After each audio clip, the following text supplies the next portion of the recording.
रामायण से एक नई खोज मिलल। कुछ लोग जाना ना, कुछ लोग ना जाने न। क्या लाइन भूमिका लगल मास्टर?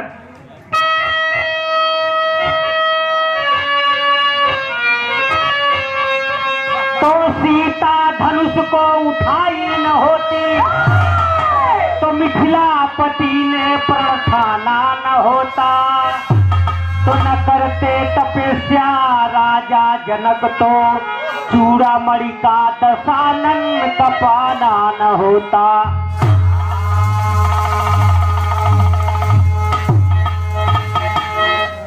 बाबूजी, बात के आप लोग समझ लें। दुनिया जाना कि रामचंद्र जी के शादी सीता के साथे भेल रहा, लेकिन कैसे भल है, काहे भल है मास्टर केरी लगा।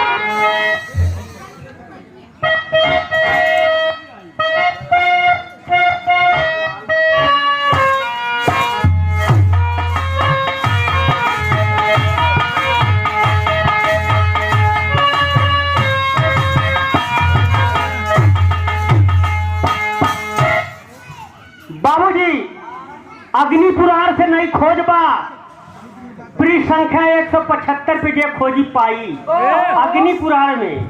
लेकिन कवि जी बतौलन कैसे भैया मास्टर?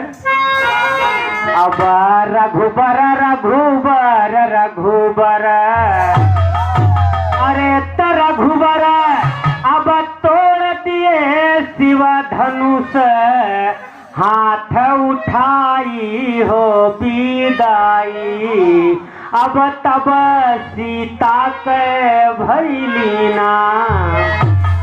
बाबूजी, सब लोग जानाला कि धनुषिया टूट गई, तो सीता ले जाए के रामचंद्र जी के जयमाल डाल दे, ब्याह हो गए। लेकिन कहानी ये नहीं है, कहानी कुछ हट के बाद। लेकिन कैसे मास्टर? अब रघुबर रघुबर रघुबर, अरे रघुवर अब तोड़ा दिए शिव धनुष, हाथ उठाइया हो विदाइया, तब सीता के भैली नाय रे।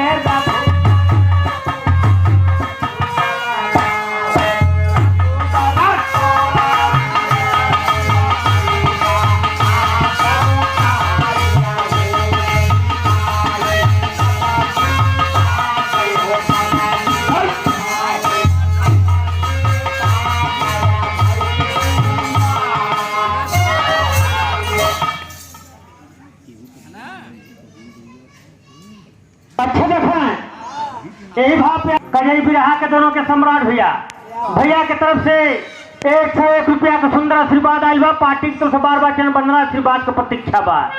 ये हर देखा है राजा जनक कहले रहन कि हमारे राज दरबार में शिव का धनुष बा, एक जे तोड़ दी वही के साथे हमारे बिटिया सीता का शादी हुई। यह देखा स्वयंवर रच गल, बड़े बड़े वीर अइलन, लेकिन वो धनुष के तोड़ने की तो बात छोड़ दो, कोई हिला नहीं सका। राजा जनक सीता का स्वयंवर रच देते हैं। स्वयंवर मतलब अपने मर्जी से किसी भी दूल्हे को चुन लेना, उसी को वर कहते हैं स्वयंवर। बाबूजी, राजा जनक कहलन कि हमारी बिटिया स्वयं जेके अपने मान ली अपने दिल में पति, वही साथे शादी हुई। बाबूजी और धनुष रखल बात ये कि तोड़ दी वही साथे शादी हो जाएगी। लेकिन घर का मास्टर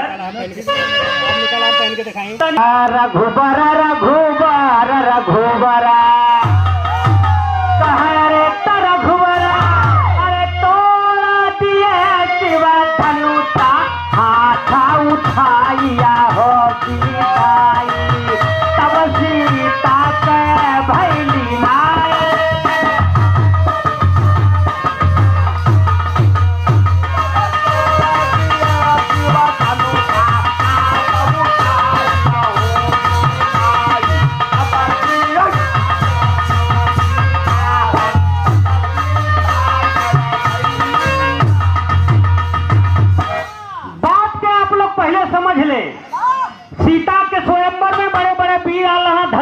उठावे बदे। उठाना तो छोड़ दो, वो धनुषिया के क्यों हिला ना पौलस। बाबूजी यज्ञ के देखे बदे विश्वामित्र के साथे राम लक्ष्मण आल रहलन। जब कौनो वीर वो धनुषिया के ना उठा पौलन, तब विश्वामित्र का आदेश पा करके रामचंद्र जी का काम कैलन कि वो धनुषिया के उठाओ बदे चल रहलन। धनुषिया के उठौलन ना। तुलसीदास जी बतावलन कि छुअत टूट रघुपत नहीं दोषु। तोड़नी तो बात छोड़ दो, खाली धनुषिया पे हथवा रखलन। बतावल जरा, धनुषिया 4 खंड में विभाजित हो गई। धनुष टूट जाती है तो भैल का मास्टर। तो अब कैला राजा जनक विदाई हो कैला।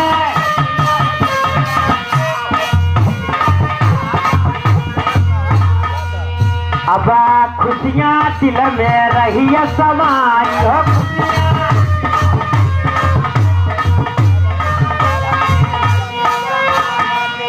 अब घर से तासी तो बुलवाई हो।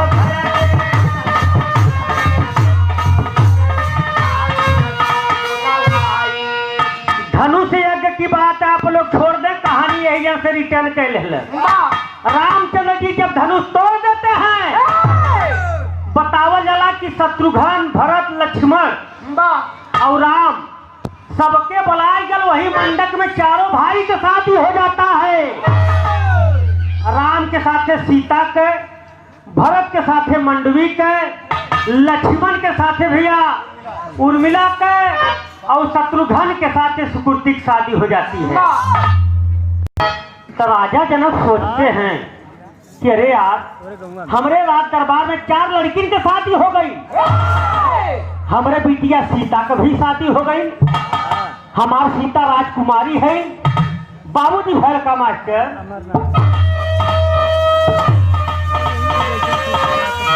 अब चंचल चंचल चंचल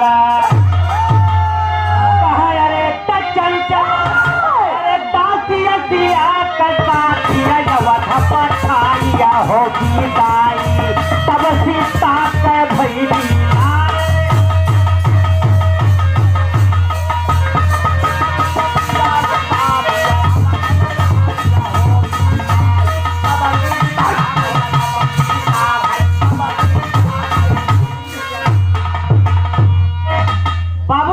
आप समझ ले। सीता जी का और यह देखा, चारों भाई के जब शादी हो गई तो 4 दुल्हन के डोला सजल, 2 थे और अलग से सजल। राजा जनक कहलन कि हमार बिटिया सीता जाथिन अपने घरे, तेनकर सेवा के करी। ए बदे बतावल जाला कि बिंदु और विमला नाम के 2 थे दासी रहले। उनके भी डोला के साथ तैयार कर दिली कि जाया बिटिया तो लोगन हमरे बिटिया सीता का सदा तो लोग सेवा करे। बाबूजी यह जनकपुर से 4 डोला चलल तो 2 ठे और डोला बढ़ा देवल दासियन का सीता का सेवा करे बदे। बतावल जाला कि 6 डोला अयोध्या के तरफ चलल तो भैल का मास्टर कहा, अरे चंचल चंचल चंचल, अरे चंचल तातिया सिया तातिया अवध पठाइया हो गीताई। तब सीता के भैली आरे।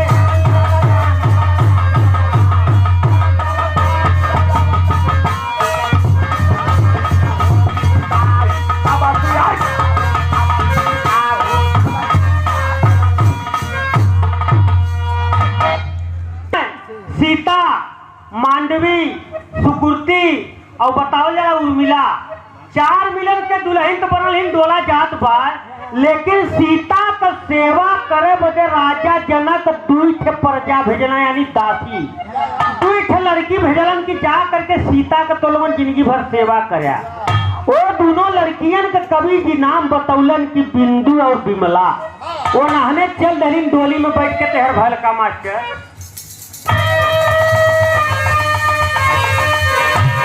कहा चंचल चंचल चंचल, अरे तो चंचल, अरे दासिया सिया कताती अवाधा पठाइया हो गीताइया। तब सी सीता के भैली माया रे।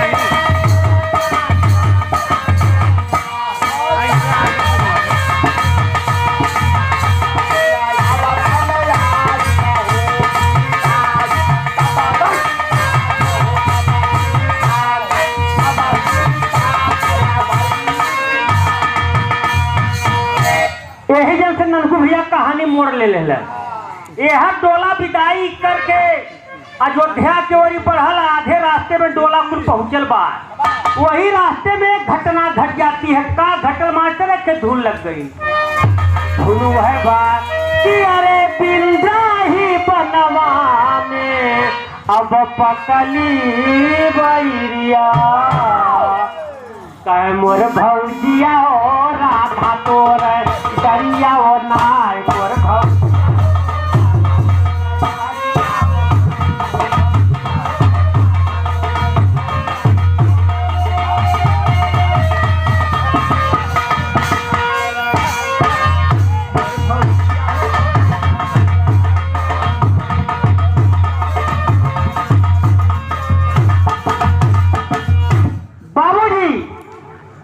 सीता का डोला उतारे बदे बतावल जाला कि कौशल्या माता आई कि हमार पतोह आ जाएगी। रामचंद्र जी धनुष तोड़ के पतोह के जीत के लिए आवत हुआन।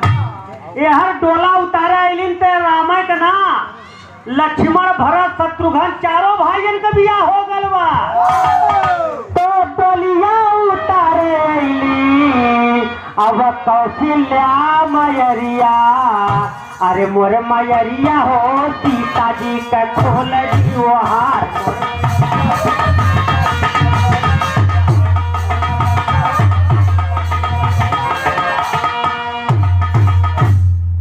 बाबूजी यह कौशल्या बताया जाता है कि सीता के मांडवी के उर्मिला के सुकृति के चारों का डोला उतार के अपने पतोहियन के चारों के घरे में ले गई।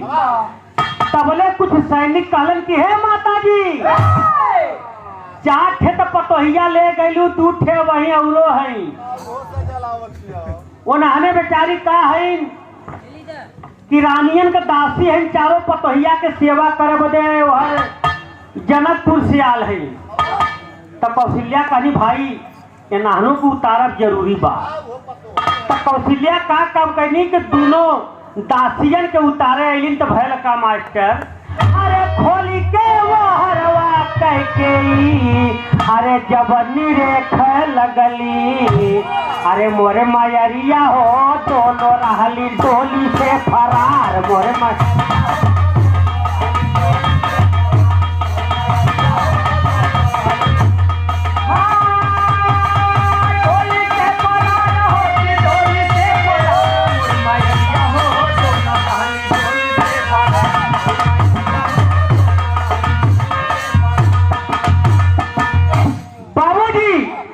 अयोध्या में चारों दुल्हनियन का तो डोला उतर गयल, लेकिन सीता का सेवा करे बदे बतावल गल कि विमला बिंदु नाम का 2 ठे नौकरानी यानी दासी गल रहली। जब कैकेयी सुमित्रा एकर डोला उतारे लगनी तो डोली तो रहल, लेकिन डोली के अंदर ये दोनों दुल्हनियां गायब रहली।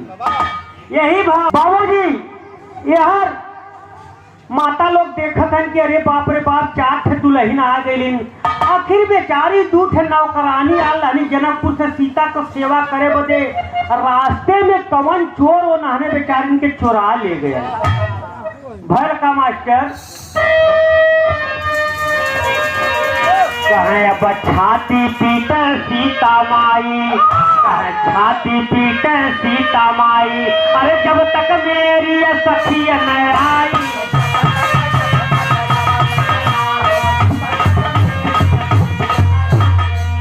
अब झंझट भैली ना हो तो खोजाई हो झंझट।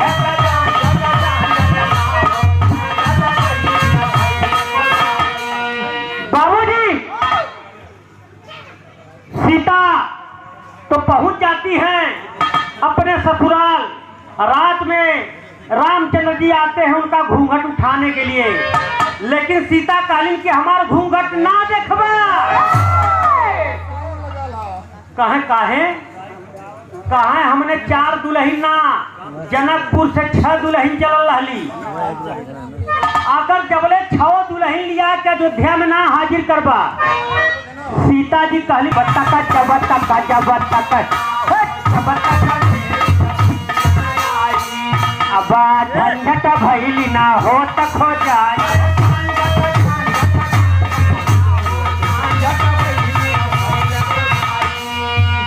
बाबूजी रामचंद्र जी आदेश दे देते हैं कि अखी 4 दुल्हनियां आईलीन 2 दासिया लाने। उन्होंने कहाँ गईली? उन्होंने के अगर पूरे सैनिक के कह देना कि अगर खोज करके आप लोग 1 सप्ताह के अंदर सैनिक लोग नहीं लाते हैं तो सबको हम फांसी को सजा दे देंगे। भल का मास्टर कहाँ? अरे तटाई मटाई मटाई में, अरे तटाई में पितल नाग पंचामिया कहनिया राइया हो बिदाई, तब सीता का भैलिया।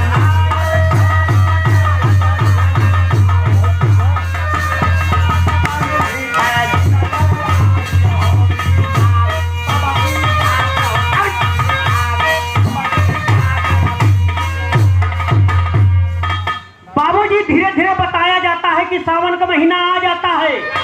कोई सैनिक जवन रहल सीता के दोनों दासियन का पता ना लगा पौलन की। आखिर उन्होंने जनकपुर से तो विदा होके चलिन। आधे रास्ते में कौन ऐसा चोर आया कि दोनों बेचारिन के चोरा ले गए। बाबूजी सीता के दासियन के यानी सहेलियन का पता ना लगल। फैल का मास्टर अब टाइम टाइम टाइम, अरे टाइम अरे पितल मात सावन कह कैले आइया हो बिदाइया, तब सीता तो भैली।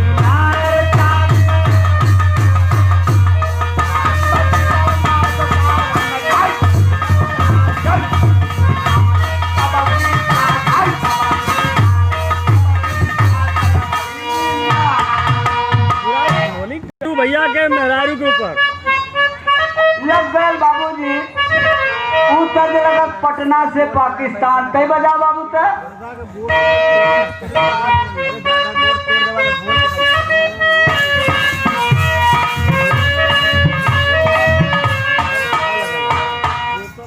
तोहरा में पास रानी हमारा पाराना हो।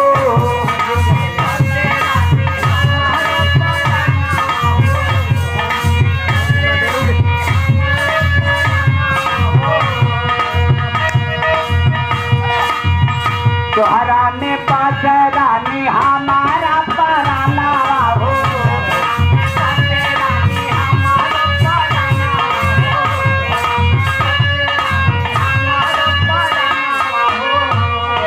रात दिन रहे बस तोहरा दीवाना हो।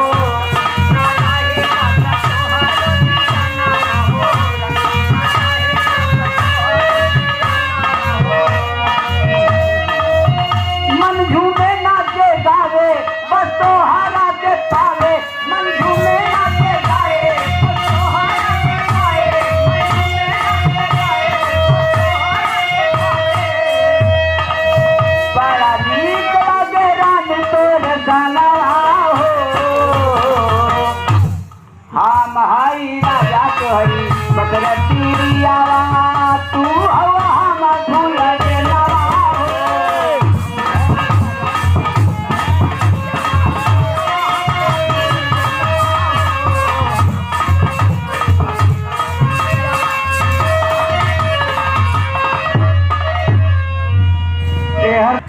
यही बात में खुश होके ये ननकू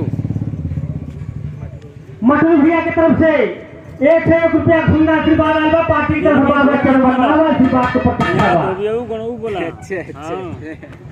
अच्छा भैया गाना अपने अंतिम चरण की ओर चलल। यह देखा कवि जी बतौलन की नाग पंचमी यानी पटैया का दिन रहल। रामचंद्र जी सीता के संग में जा करके कुछ हंसी मस्करी करे लगलन। सीता जी कहलिन की कुल हमके ना ठीक लगत बा, जबले हमारे दोनों दासी यानी हमारे सहेलिन के खोज के ना लिए बा तबले हमें कुछ ना ठीक लगत बा। भर का मास्टर तो ठीक है नाग पंचमी अलबेली, तो ठीक है नाग पंचमी अलबेली, अरे डाले झलुआ तकिया सहेली हो डाले।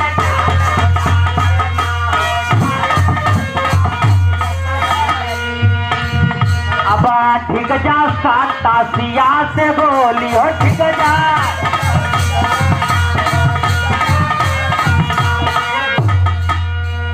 यह दोनों बेचारिन का पता ना लगल तबले रामचंद्र जी जात हुन हर नाग पचैया मनावे सीता जी के लगे। सीता जी कहलिन कि हर जा हमारे लगे से जब बोले हमारे दोनों दासियन का पता ना लगा के आई बात तब तक हम कुछ बोलब चाला बना। यह बतावल जाला कि नाग पंचमी के त्योहार रहल और पूरा गांव भर के जितनी औरत रहनी कुल जाए के बगीचा में झलुआ झूलत रहली। ये हर रात जब भइल तो बतावल जाला कि सीता का ननद, सीता जी का ननद रहली जेकर नाम रहल शांता सुकुमारी। शांता सुकुमारी जाके कहलिन अपने भौजी सीता जी से झलुआ तकिया सहेली हो डाले डाले।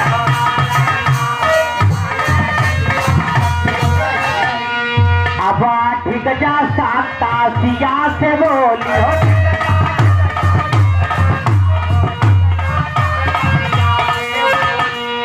अब तज घर चला बिपिन की ओरी हो तज घर।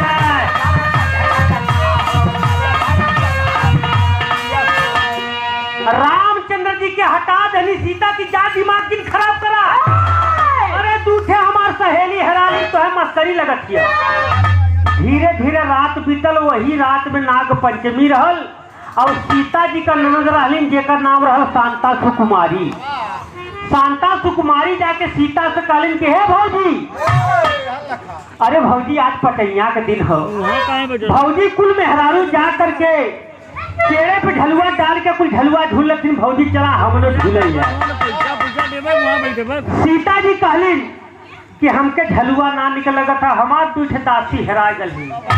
एहर उनका नदिया शांता सुकुमारी जबरदस्ती सीता का कलाई पकड़ के ले जाके रात में जबरदस्ती झलुआ झुलावे लगली। बाबूजी जब झलुआ झूले लगलिन और झलुआ जब रफ्तार पकड़ले बाते घटना घटल। का घटल मास्टर? कहाया बात थिरकता थिरका थिरकता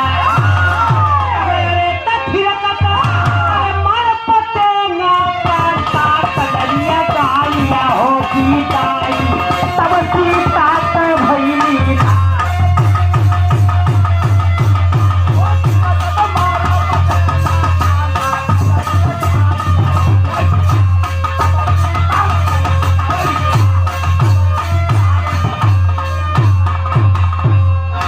बाबूजी शांता सुकुमारी सीता का ननद जबर रानी दोनों जबरदस्ती सीता के ले गई झलुआ झलुआ और बजे कहानी भौजी छोड़ तोर दासी कब तो है मिलबे करिए। आज झलुआ झूले जब पतैया के दिन बाद पतैया रफ्तार में पकड़ले बा झलुआ। यह शांता सुकुमारी सारी सहेली सीता जी सब झलुआ झूलत थी। वही जन एक घटना घटल। शांता सुकुमारी कहनी कि ये भौजी रे सावन का महीना बाद बतावल जाला कि झलुआ तब पर झूलल जाला जब झलुआ पे अगर कजरी होला तो मजा आ जाले। तो सीता कहनी की देखा तोहरे कजरी आवत हो तो गावा हमरे तो ना आवे।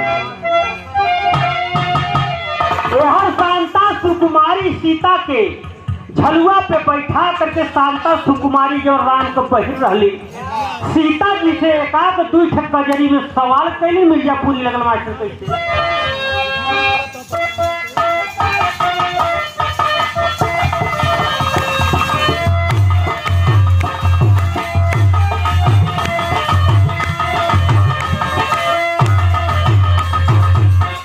यह झलुआ पड़ गल बा और झलुआ पे ननद भौजाई का सवाल जवाब होतो कैसे होतो। शांता सुकुमारी सीता से कहलिन हमारे सवाल का जवाब अगर बता देबू तो जान जाब कि तू जनक नंदनी हो नहीं तो खटके का लड़की। सीता कहलिन देखा ऐसा कोनो सवाल मत पूछा कि हम न बता पाई। यह देखा दोनों यहर देखा नदिया सीता जी से सवाल कैलिन का कहलिन कहे रे कौन पक्षी का बोलिया सुहावन लगे सावन में मन भावन लगे ताल।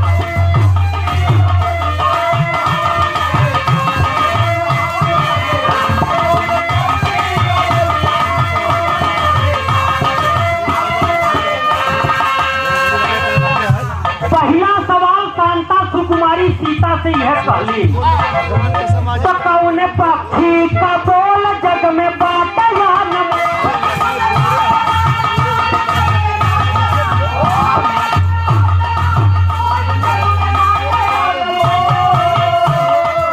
तो कौन चिड़ई का बोलिया डरावन लगे सावन में मन भावन लगे।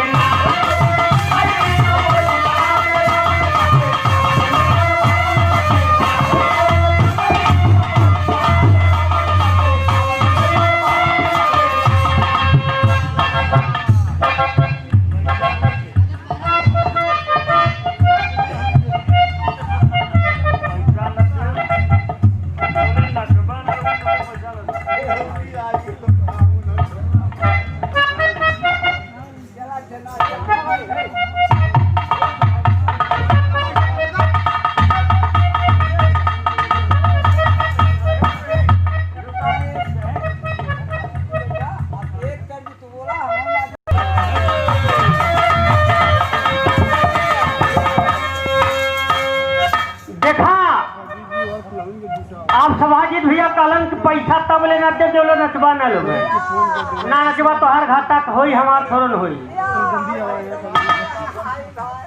देखा मास्टर रखे कहरुआ धुन लग गई कहे अरे साची कहे अरे तोरा वन से हमरे साची कहूँ अरे तोरा वन से हमरे अरे मोर भौजिया हो या गले में आई बहार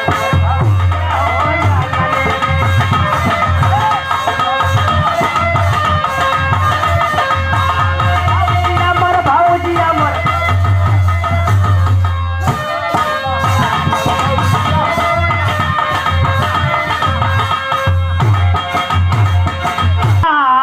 अब चंद्रमा का पूजा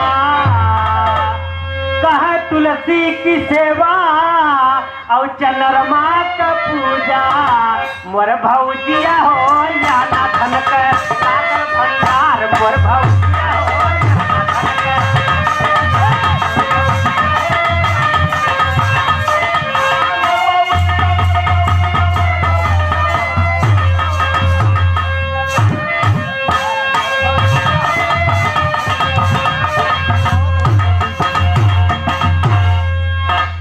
गायक कलाकार कजरी बिरहा के सम्राट सभाजी चौहान की तरफ से 51 रुपया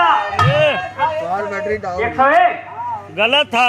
अच्छा 51 रुपया हमारे भैया विनय कुमार सिंह की तरफ से पार्टी की तरफ से बार बार जन्म वंदना व आशीर्वाद की प्रतीक्षा बा बटू भैया तो इस तो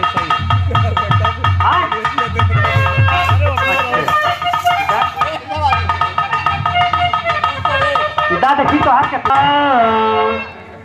मोरे भौजिया हो या ना धन के लागल भंडार मोरे भौजिया हो या ना धन हाँ मोर भौजिया मोर भौजिया मोर भौजिया हो या ना धन के लागल भौजिया हो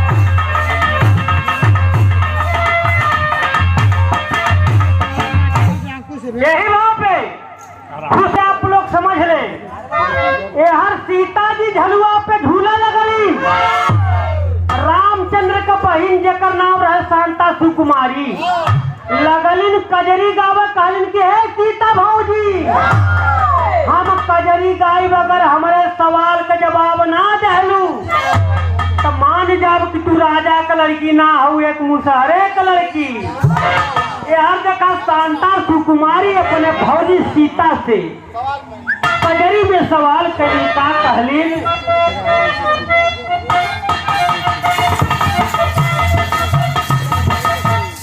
कौन पक्षी का बोल जग में बात जान बोल कौन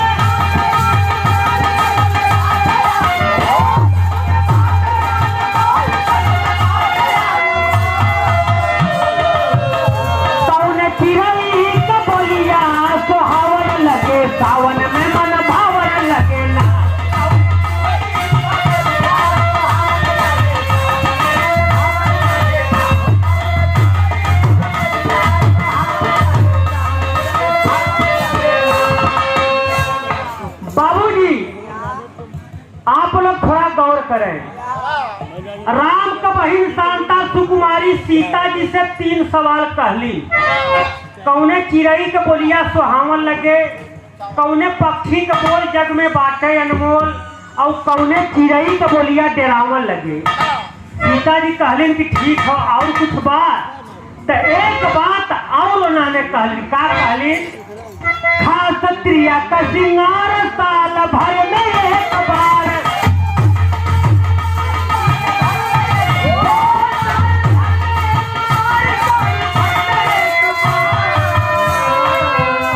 तिरिया पहिरली मार के नैना वाला, तिरिया पहिरली मार।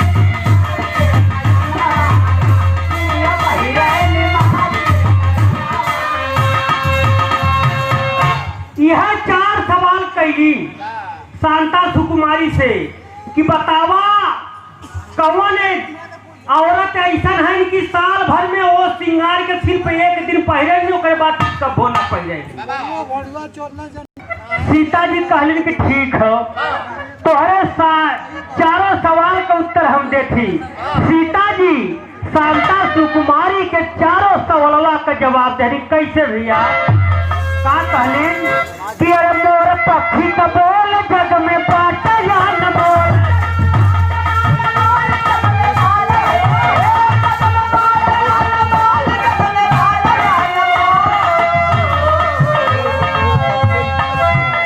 कोयल पक्षी के हो, कोयल पक्षी का बोलिया सुहावन लगे, सावन में मन भावन लगे।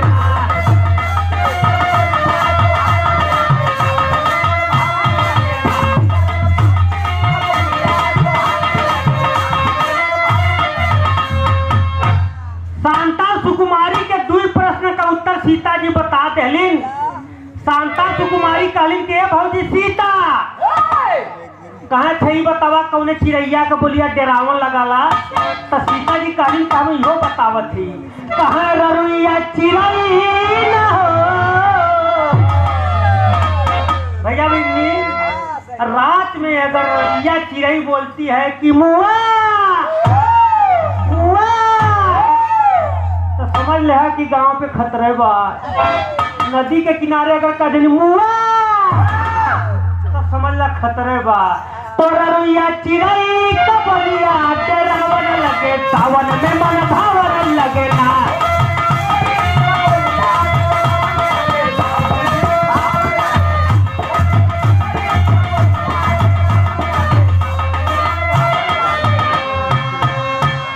बाबूजी शांता सुकुमारी के झलुआ पे सीता जी 4 प्रश्न का उत्तर दे देनी।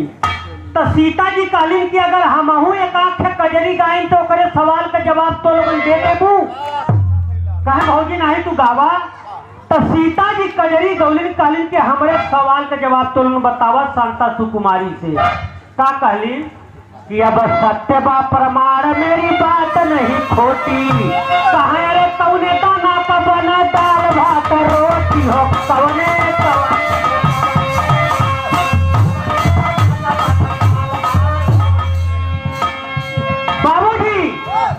सीता जी कहती हैं कि शांता सुकुमारी बतावा कि संसार पे कौन ऐसा दाना बा जौने का दाल भात रोटी तीनों बन जाला।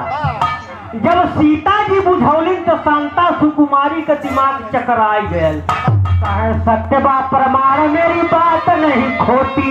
अरे कौने दाना का बना दाल भात रोटी हो, कवने कवने।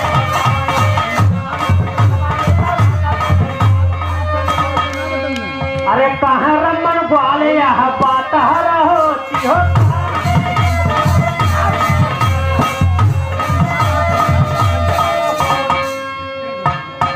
अब गाँव